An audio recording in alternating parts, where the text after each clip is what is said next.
encouraging folks to get out the vote. We have a slight disturbance today with a visitor that hopefully will not be impacting turnout for our elections with some traffic impacts, but we feel pretty good. We've knocked a lot of doors and we feel good with where we're at. Wisconsin Democrats are organized and ready to win this November. And today we're one of 44 Democratic coordinated campaign offices across the state. Just last week, we saw the Republican National Committee has closed their Hispanic outreach office in Milwaukee, despite saying they would reopen it. And the space is now being turned into an ice cream shop. While Donald Trump and his MAGA allies are closing offices, President Biden and Wisconsin Democrats are reaching out to voters and organizing our winning coalition. As president, Donald Trump failed Wisconsin. And as a candidate, he's made it clear he doesn't care about us. Donald Trump has not visited Wisconsin since August of 2022. And he finally decided to take a break from his country club to come and visit Green Bay. Conversely, Jill Biden was here just a few weeks ago and has been here twice in the past year. Our office had a visit from Deb Haaland just a few weeks back to help kick off one of our canvases. President Biden and the Democrats have consistently shown up for our city and state. And meanwhile, Donald Trump wants today and this election to be all about himself. But this November, Wisconsin voters will be making their voices heard, just like they did in 2020. All right, and now I will introduce Gordon Hintz, who is with the Wisconsin Laborers District Council. Gordon, oh, there you are. Thank you. Well, thank you. My name is Gordon Hintz. I serve as the Lesset Director for the Wisconsin Laborers District Council. We're affiliated with LIUNA, the Laborers International Union of North America, who represent over 550,000 members across the United States and Canada. The Wisconsin Laborers District Council is made up of 5 local unions representing 9,000 skilled construction craft laborers across Wisconsin. Our members build roads and bridges, install sewer and water infrastructure, including lead lateral replacements, construct power generation facilities in both legacy and renewables, build the hospitals and schools in your communities, and we're working on connecting broadband to every resident in Wisconsin thanks to Joe Biden. Our organization is first and foremost a jobs club, and we want and support leadership that deliver on the needs of our communities and the infrastructure, the needs of our members and the infrastructure needs of our communities. And from day one in office, President Joe Biden has delivered for our members. Joe Biden is the most pro-union and pro-worker president of our lifetime and has been a champion for working families over corporations his whole career. This is in stark contrast to Donald Trump, who was one of the most anti-worker presidents in history and who said unions are, quote, dues-sucking people, unquote. President Biden has worked across the aisle to pass historic legislation that invests in America, and that's exactly what's happening. We're bringing work, opportunity, and hope to people and communities across the country. In Wisconsin alone, President Biden's initiatives have resulted in over $6.3 billion for public infrastructure projects. This includes expanding high-speed internet access, ensuring clean water through investments in infrastructure, and improving roads, bridges, and public transit systems. These investments are creating jobs and revitalizing communities across the state. We are rebuilding this country's infrastructure, yes, but we are rebuilding our communities and creating life-changing opportunities for folks to have a career in construction, making a middle-class, family-supporting wage with great health insurance and retirement security working on these projects. This is in stark contrast to former President Trump. He told us in 2016 that he would stand with workers, but while in office, he did everything he could to weaken unions and working people. Under Trump's administration, the U.S. experienced a significant loss of manufacturing jobs, thanks in part to policies like the tax scam that incentivized companies to ship jobs overseas. Trump promised an infrastructure week, but it's President Biden that has delivered an infrastructure decade. Just last week, Wisconsin utilities pledged to use union labor for clean energy projects, which would create 18,000 new union jobs. These are the types of opportunities that President Biden's leadership is bringing to Wisconsin. Donald Trump has demonstrated a disregard for Wisconsin's working families. His belated visit to the state will not change the fact that his policies would undermine the progress being made under President Biden. Trump's disdain for clean energy initiatives threatens to eliminate thousands of union jobs and stifle economic growth. The choice is clear. President Biden's commitment to working families and investment in America is creating real change right here in Wisconsin. So let us reject the failed policies of the past and embrace a future of opportunity and prosperity under President Biden's leadership. Joe's got our backs and we've got his. Thank you. Now it's my pleasure to introduce Dr. Anna Igler.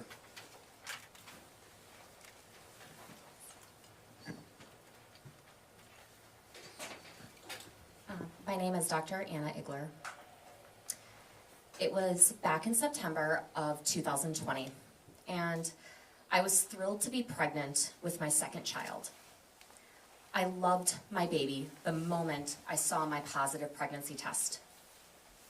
I was 24 weeks at a safe point in my pregnancy. The ultrasound at my doctor's office was supposed to be routine. The images on the screen revealed a devastating reality.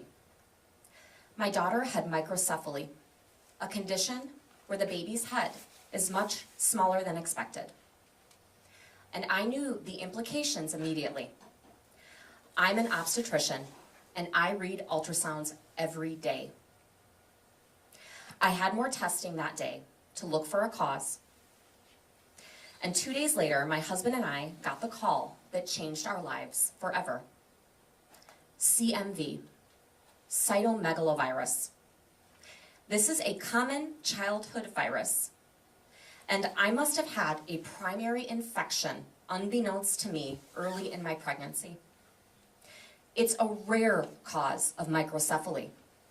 And what did this mean for my baby?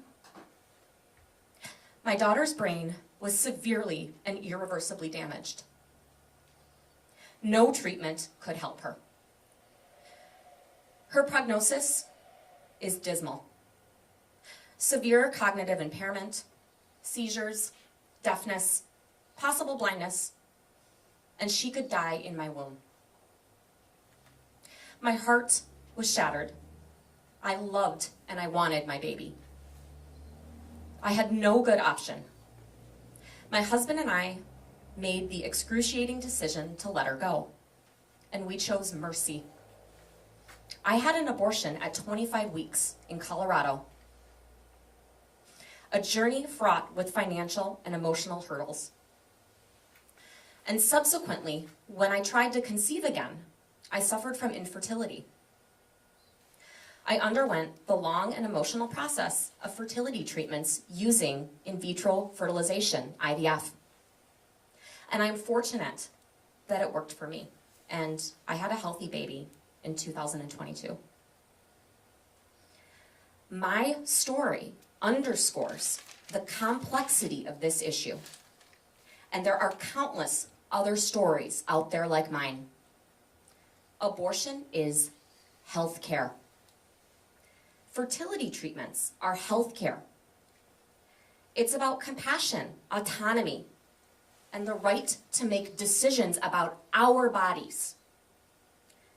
Politicians like Trump do not have the expertise, knowledge, nor understanding to make any decisions about our health care. Donald Trump, get out of my exam room. And get out of Wisconsin. We don't want you here. It's time for Wisconsin to dump Trump. He hasn't visited our state in almost 2 years, and he doesn't care about what Wisconsinites want, as we have shown overwhelming support for abortion rights and reproductive health care in our recent elections. He has proudly bragged that he was the one who got rid of Roe v. Wade and has called for punishing women who have had an abortion. And that means punishing people like me. As an OBGYN, when I see in the news that Trump plans to pass a national abortion ban with or without the help of Congress, I fear for the devastating effects this will have on my patients, my friends and family, and our entire country. We have already seen the devastating effect of the reversal of Roe v. Wade across the country, especially in states like Texas. Women's lives are at risk, and in some cases, with devastating consequences. When will the attacks on women stop? We can ensure reproductive rights by re-electing Joe Biden and Vice President Harris. President Biden and Vice President Harris are the candidates in this race who will protect a woman's right to choose. Abortion is a complex issue, as seen in my story. They are fighting to restore the protections of Roe v. Wade into federal law. President Biden has already signed executive orders to protect access to abortion, contraception, and the right to travel across state lines to access abortion care in the wake of overturning Roe v. Wade. Donald Trump. Nasty women like me, we do vote, and you should be very worried, as we will turn out by the millions come November. Thank you. Now I would like to introduce our Secretary of State, Sarah Godlewski. Well, good morning. It is great to be here in Titletown today, and I want to start by first of all thanking Christy for hosting us here at their Democratic headquarters in Green Bay, which it's one of 44 offices across the state. I also want to thank former Minority Leader Gordon Hintz for talking about all of the important work the Biden administration has been doing for working families and pro-union. And Anna, I just want to say thank you for sharing your story and having the courage to share your story. We know that you are not by yourself, and that Donald Trump's extreme views on abortion has been at the detriment of women and their families. And today, really what this presidential campaign is coming down to is Donald Trump, which is all about me, versus Joe Biden, which is about we. You know, Donald Trump doesn't care about Wisconsin, and he has a record to prove it. You know, today is the first time Trump has been here in almost 2 years. You know why? He's been too busy focusing on himself, whether that's peddling his next gimmick like buying a Bible or $399 sneakers that just working families can't afford, to, being in court because he has 88 criminal charges against him.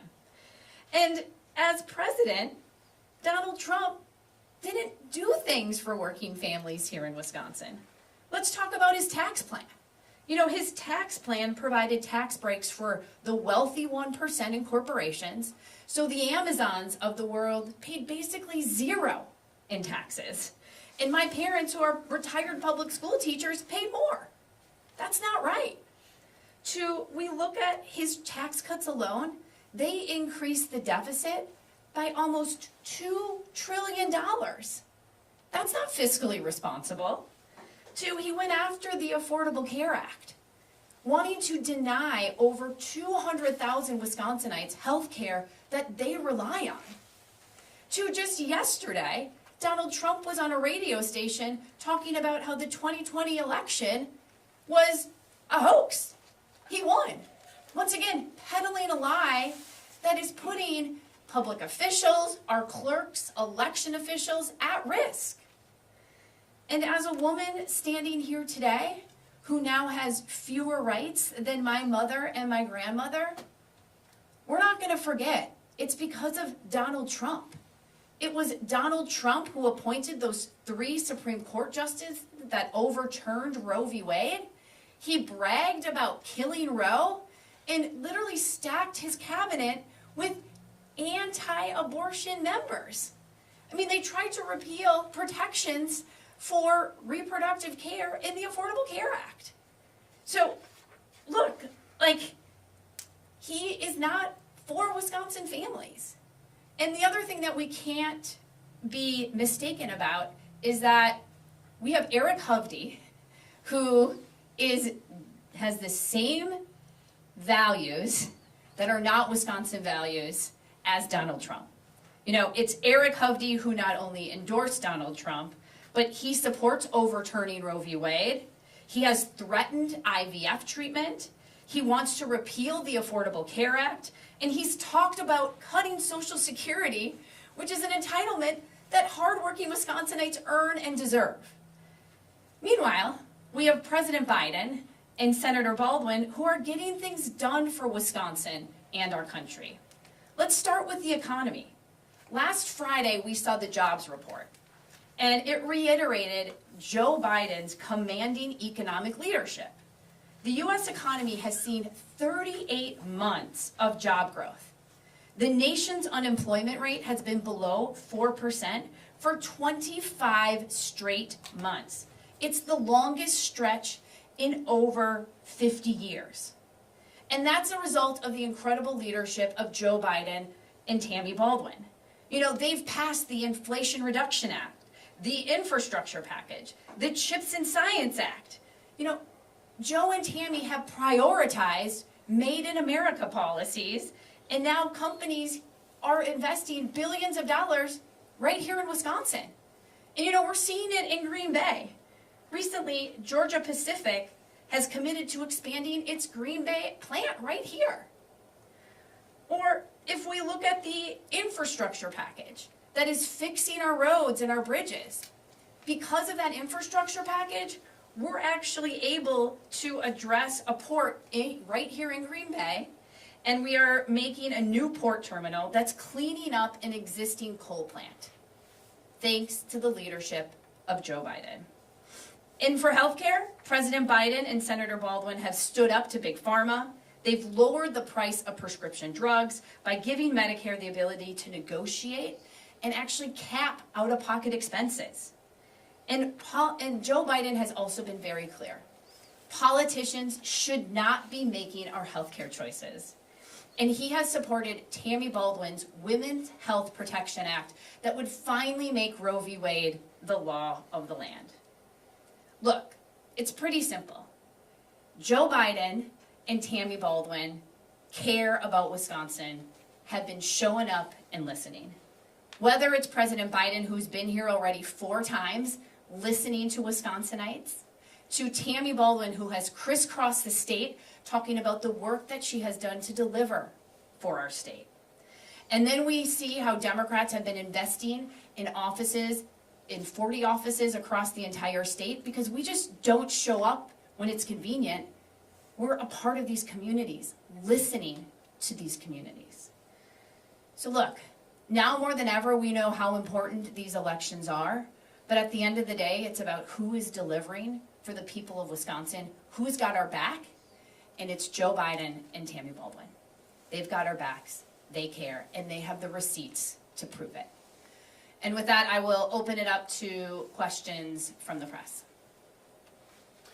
Sarah, Yeah. Michael Gold with the New York Times. One thing that you guys haven't discussed today is immigration. And the reason I bring it up is that we know Donald Trump is going to give a speech on immigration today in Michigan. He's very likely to bring it up in his rally later today. I'm curious how you respond to the criticisms that he and Republicans are making on immigration. And specifically, you know, they're talking about immigration potentially hurting working class jobs. Trump constantly on the campaign trail says these undocumented immigrants are coming over the border and they're going to cut into the wages of working class people. I wonder what your response is to that. This goes back to, with Donald Trump, it's all about me. There was a bipartisan border security bill that had support in Congress, in the Senate, and Joe Biden was ready to sign and deliver. And it was Donald Trump who literally called members of Congress saying, don't sign it. I mean, I don't have any respect for an individual who says that the border is the most important issue, but then walks away from one of the most, influential bills that could actually address the issues at the border, you can't take him seriously. Because again, it's about him. It's not about actually getting things done. And look, when he was president, I mean, we kept hearing about this wall that was going to be paid for by Mexico. And where's that wall? How is it being paid? Where is it being built?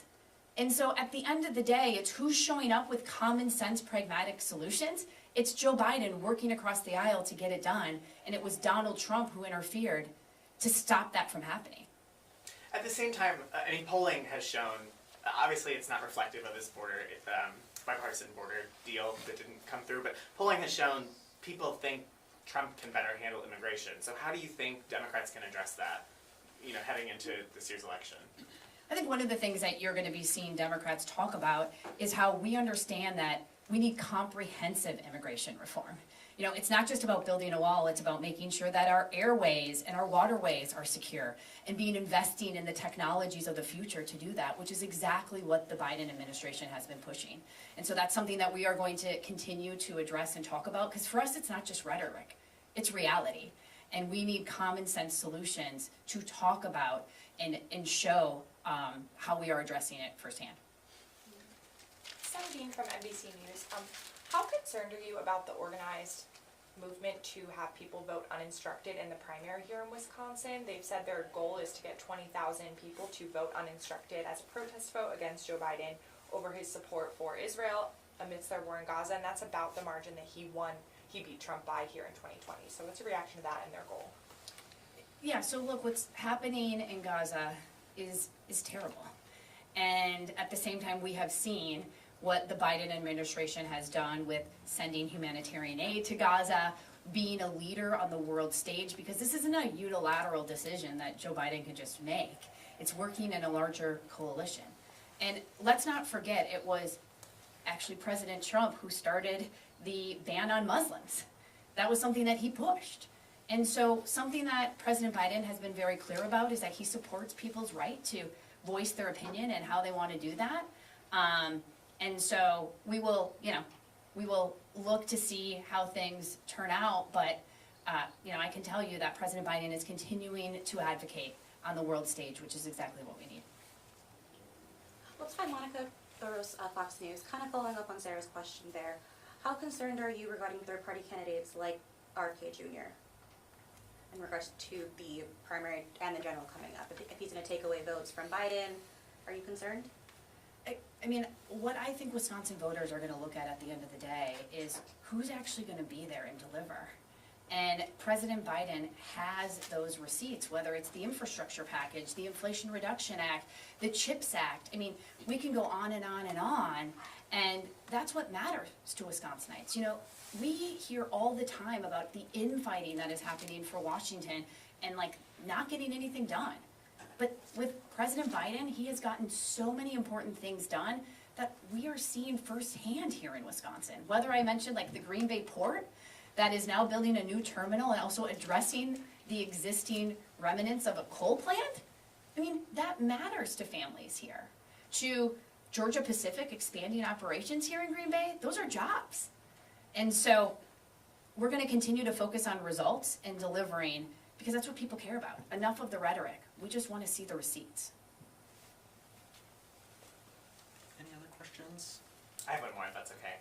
You brought up the 2020 election and the radio interview that Donald Trump did yesterday. I'm curious if you see that resonating with voters. I mean, I cover the Trump campaign. I talk to people in battleground states like Wisconsin all the time, and it seems like a lot of what happened on January 6th seems to have receded. A lot of the concerns seem to have receded. But obviously here in Wisconsin, you had a slate of fake electors. I wonder if you're worried that that's receded in the background and that people don't take that seriously. That it's so central to the Biden campaign's message, but I wonder if you're seeing that with voters as you talk to them.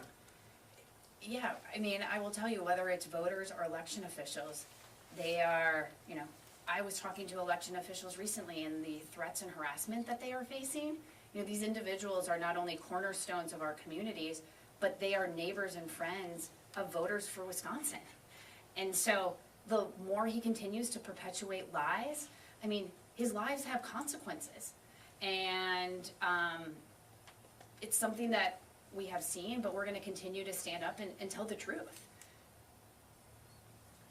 Any last questions? Any of our local stations? Is there anything? All good?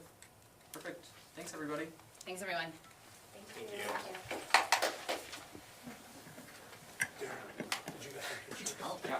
Yes. All right, no hot mic there. That's good. That's the worst. Should do a group picture like we did yesterday. Yeah, let's do it. Oh, I do. That did not happen, just like You're burning me. more like. You guys want to come like down here? Thank you. I know, we would like that for the record. All right, we're taking a photo. Thank you. Yeah.